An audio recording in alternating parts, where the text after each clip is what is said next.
a todos, mi nombre es Katarzyna Dunin-Borkowski, soy directora de Tax and Legal de PwC Perú.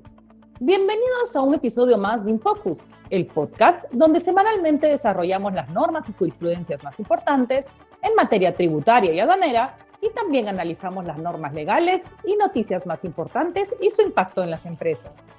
A partir de hoy y hasta el 30 de enero, en Lima, Callao, Chiclayo, Piura, Ica, Cusco, entre otras provincias de nuestro país, seguiremos en estado de alerta alto, con inmovilización social obligatoria desde la medianoche hasta las 4 a.m. Tengamos en cuenta que hasta el domingo 16 de enero esta medida iniciaba a las 11 p.m. Asimismo, comentarles que mediante Resolución Ministerial 10-2022 MINSA, se ha reducido de 14 a 10 días el tiempo de aislamiento y cuarentena por COVID-19. Precisar que el 13 de enero de 2022, el Ministerio de Trabajo y Promoción del Empleo emitió un comunicado estableciendo que, según la Resolución Ministerial 1275-2021 MINSA, se puede confirmar un caso positivo de COVID-19 mediante una prueba molecular o una prueba de antígeno. Así, en caso un trabajador reciba un diagnóstico positivo de COVID-19 mediante cualquiera de estas pruebas, se aplicarán los 10 días de descanso. En esta semana, SUNAT ha emitido un informe que concluye lo siguiente. La persona jurídica no domiciliada que adquirió acciones por otra empresa no domiciliada, que a su vez es propietaria de una persona jurídica domiciliada en el Perú y realizó el pago antes del 1 de enero de 2012, no se encontraba obligada a la utilización de medios de pago por la referida adquisición de acciones a efectos de sustentar el costo computable de estas con ocasión de su posterior enajenación.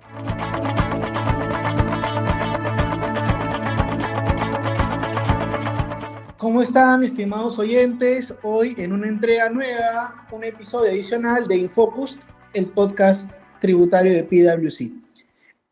Como siempre nos acompaña Katarzyna Dunin-Borkowski y hoy vamos a tocar algunos fakes tributarios. ¿Por qué le decimos fakes? Porque son noticias que se generan y que no necesariamente son del todo correctas. Es decir, falta alguna precisión por ahí que, como siempre en el tema tributario, decimos que el diablo está en los detalles.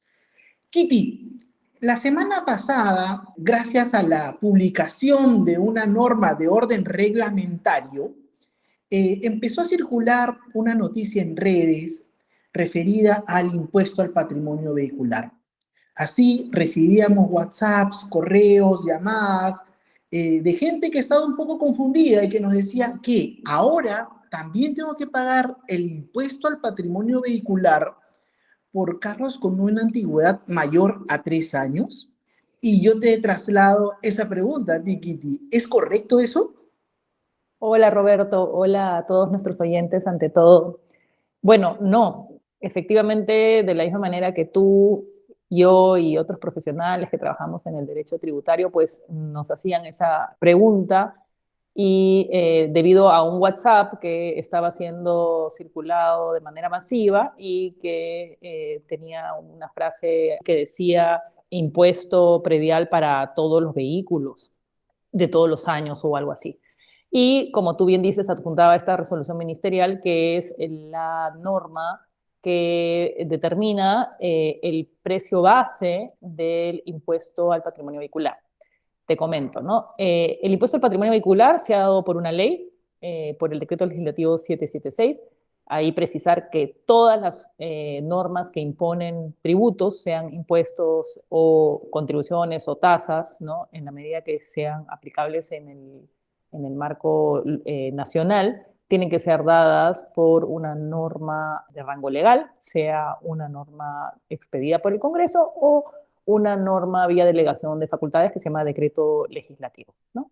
Esta norma lo que establece es que los vehículos con una inscripción de hasta 3 años, es decir, en este caso en particular los vehículos inscritos en el registro público a partir del 2019 tienen que pagar el impuesto al patrimonio vehicular, ¿no? Sobre la tasa del impuesto es 1% y es sobre el valor de adquisición. Lo que ocurre es que la norma también establece que este valor de adquisición no puede ser menor al que resulte de las tablas referenciales. Entonces, esta resolución ministerial a la que tú haces mención, efectivamente sacó las tablas referenciales y estableció, bueno, como en un acápite, qué pasaba si los vehículos eran anteriores al 2019, 18, 17 y hasta 2012 y hacia abajo, ¿no? Alguien leyó eso y, bueno, alguien que no conocía materia tributaria o queremos pensar bien, introdujo pues este fake diciendo que todos los vehículos estaban afectos al impuesto al patrimonio vehicular. ¿Por qué la resolución ministerial incluye esos años anteriores? Primero, porque, por ejemplo, se puede importar un vehículo, ¿no?, antiguo, o sea, efectivamente la importación de vehículos desde el 2020 no puede ser mayor a 2 años, pero puedes importar un vehículo no nuevo y recién lo vas a inscribir en los registros públicos y, bueno, efectivamente va a pagar el impuesto al patrimonio vehicular. Pero también hay maquinaria, ¿no es cierto?, que se puede convertir en un vehículo, ¿no? No necesariamente vehículos importados, que pueden tener un año anterior de fabricación y que recién ha sido inscrito a partir del 2019. Y es por eso que la resolución ministerial hacía referencia a esos años. Y, bueno, generó la confusión de la que estamos conversando, ¿no?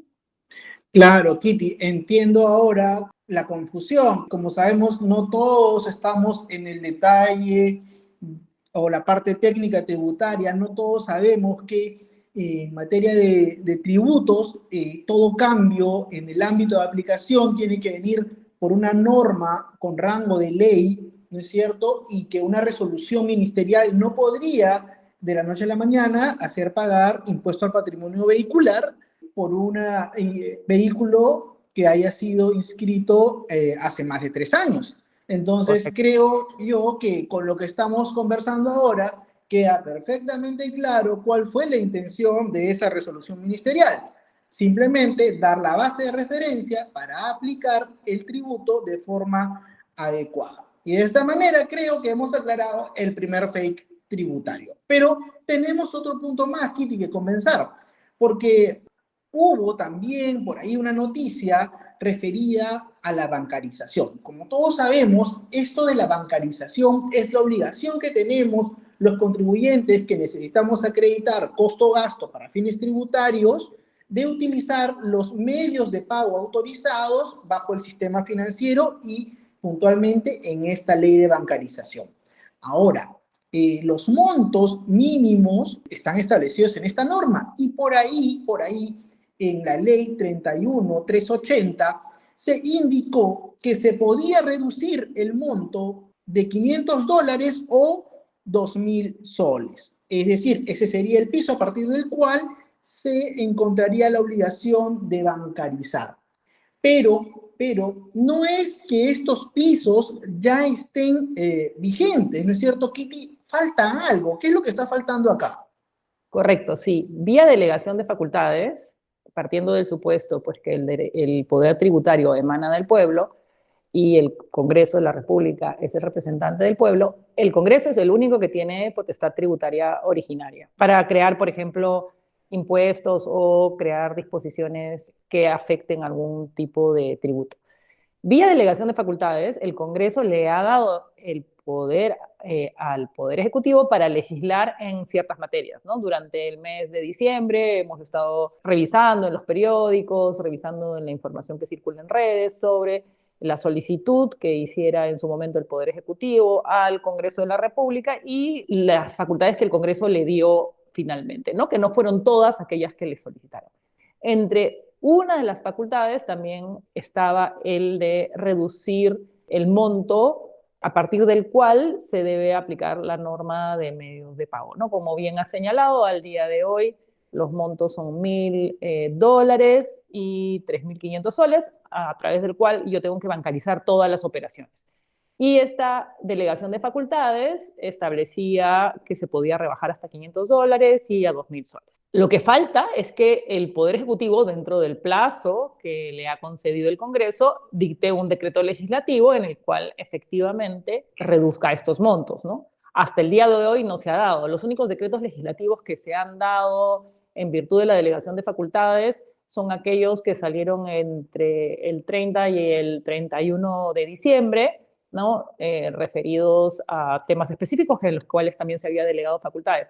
Evidentemente todavía podría darse esta normativa, ¿no? Pero por el momento no está. pero ya habían algunos fake news, o sea, algunos reportes en las que se alertaba a los contribuyentes, ¿no? Algunas personas alertaban, ya sea anónimamente o con nombre propio, en que pues la norma, el medio de pago tenía que utilizarse en estas operaciones de menor valor. Por el momento no se ha dado. Clarísimo, Kitty. Entonces, a ver, a nuestros oyentes, nuevamente, si bien hay una autorización otorgada a favor del Poder Ejecutivo para reducir el monto mínimo a partir del cual se usan estos medios de pago, coloquialmente conocido como bancarización, todavía no está en vigencia ninguna norma emitida por el Ejecutivo que nos obligue a bancarizar transacciones de $500 o 2.000. Seguimos con los topes originales de $1.000 y de 5.000 soles o 3.500 soles, perdóname ahí la confusión. No es cierto, Kitty, tenemos que esperar, no queda otra. Correcto, sí, hay que esperar las normas nuevamente, y eso es una cosa que me gustaría así trasladar a todos nuestros oyentes. Evidentemente, la mayoría de nuestros oyentes son especialistas en materia tributaria, pero también hay personas que tal vez no lo sean. Pues las normas en materia tributaria, las que modifican un impuesto o un tributo, deben darse por una norma de rango de ley, ya sea una ley o vía delegación de facultades, vía decreto legislativo. Y Roberto, un tercer fake que también hemos estado escuchando en estos días es el referido a que habiéndose elevado el monto de la UIT de 4.400 a 4.600 soles para el 2022, pues los trabajadores de rentas de tercera categoría tendrían un derecho a solicitar una mayor devolución del IGB al final del ejercicio. Y bueno, esta afirmación no es necesariamente cierta. No sé si nos podrías comentar sobre la misma. Claro que sí, Kitty. Bueno, habría que empezar por señalar que nosotros como personas naturales, ¿no es cierto? No tenemos una tasa fija para pagar impuesto a la renta, me refiero a rentas del trabajo, sino que más bien tenemos una tasa escalonada, que va desde el 8% hasta el 30% en función al nivel de ingresos que obtengamos. También, como se sabe, tenemos, eso sí, una deducción fija equivalente a 7 UITs. Si hoy día sabemos que la UIT está a 4.600 por 7, tenemos 32.200 soles como un tramo inafecto. Pero desde hace unos años atrás se tiene también la posibilidad de alcanzar hasta 3 UITs adicionales de tramo deducible. ¿No es cierto? Estamos hablando de 4.600 por 3, 13.800 soles adicionales. Ahora, por la mecánica que tiene nuestra declaración de impuestos, se dice coloquialmente, como esta deducción se incluye en nuestras declaraciones anuales, que se puede solicitar una devolución equivalente al 30% de 3.800. Esto no es en rigor correcto. Y eso principalmente por lo que ya les dije. Como personas naturales, no tenemos una tasa fija de 30%, sino que nuestra tasa es un promedio, ¿no es cierto?, desde el 8 hasta el 30 en función a los ingresos que obtengamos. Si tenemos, obviamente, ingresos muy elevados, tendremos seguramente una tasa más pegada al 30%, y si nuestros ingresos no lo son tanto, de repente más pegada hacia el 8 o el 14.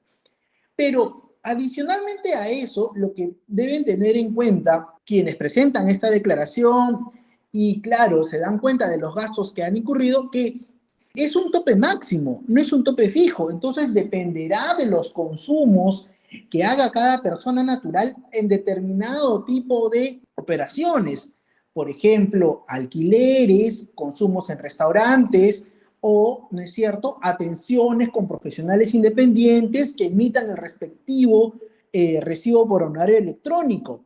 Y solo si sumando todos estos gastos yo llego al tope máximo de 3 UITs, tendré la posibilidad de exigir el máximo de devolución a fin de año, que como repito y aclaro acá, ese máximo no va a ser de 30%. En un hipotético caso será 29 si mis ingresos son demasiado elevados, ¿no es cierto? Pero nunca el 30 fijo. Eso creo que es importante aclararlo y además también aquí un cherry para la SUNAT.